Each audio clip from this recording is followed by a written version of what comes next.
Hello anime fans, मैं अमन आपका स्वागत करता हूं मेरे चैनल एनिमे हेवन स्टोर में। खैर, मेरे इंट्रोडक्शन में किसे इंटरेस्ट है, लेकिन आपका इंटरेस्ट अगर हॉरर और एनिमे दोनों में है तो आपने जिंजू ईटो हॉरर स्टोरीज के बारे में नहीं सुना होगा, ऐसा हो नहीं सकता। और इन्हीं की लिखी हुई one of his most famous मांगा है उज़ुमाकी, जिसके एनिमे एडेप्टेशन के लिए लोग 5 साल से इंतज़ार कर रहे हैं, जब से ये 2019 में अनाउंस हुई थी। और इतने साल के बाद भी फैंस के बीच में इसका क्रेज़ बना हुआ है, और इसलिए हम उज़ुमाकी एनिमे के कुछ माइंड ब्लोइंग फैक्ट्स के बारे में बात करेंगे। उज़ुमाकी एनिमे एडेप्टेशन है उज़ुमाकी नाम के ही एक मांगा की, जो जुंजू ईटो की 5th मांगा है, जिसे उन्होंने 1998 से 1999 के बीच में लिखा है। बिना स्पॉइलर दिए अगर उज़ुमाकी के प्लॉट के बारे में बात करूं तो इसकी स्टोरी एक स्कूल स्टूडेंट किरीकोशिमा और उसके बॉयफ्रेंड सुइची के अराउंड रिवॉल्व करती है, जो कुरुजोचो नाम के एक कोस्टल टाउन में रहते हैं, जहाँ किसी मिस्टीरियस रीज़न के कारण लोगों का स्पाइरल शिप के लिए ऑब्सेशन बढ़ने लगता है, और इतना ज़्यादा बढ़ जाता है कि लोग पागल होने लगते हैं।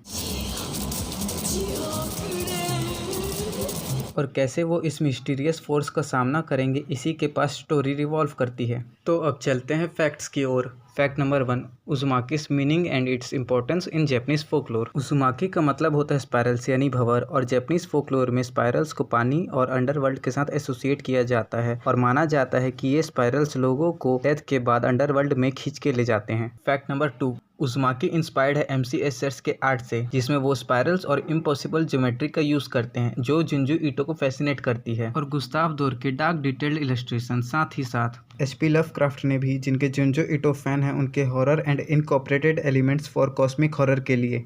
फैक्ट नंबर 3, उज़ुमाकी जिंजू ईटो की लिखी हुई लॉन्गेस्ट मांगा है, जिसमें 3 वॉल्यूम्स एंड 19 चैप्टर्स हैं, जो टोटल 576 पेजेस हैं। फैक्ट नंबर 4, जुंजू ईटो को खुद को हेलिक्सोफोबिया है, जो होता है फियर ऑफ स्पाइरल्स, और जब वो इस मांगा को लिख रहे थे तो उनको स्पाइरल से रिलेटेड डरावने सपने आते थे, लेकिन इसकी वजह से उन्होंने मांगा लिखना छोड़ा नहीं, बल्कि उन्हें और भी अच्छे आइडियाज आने लगे मांगा के लिए। फैक्ट नंबर 5, उज़ुमाकी की मांगा इतनी ज़्यादा सक्सेसफुल थी कि 2000 में इसके ऊपर एक लाइव एक्शन मूवी भी बन चुकी है, और ये सक्सेसफुल भी साबित हुई, जिसे वर्ल्ड वाइड प्रेस किया गया।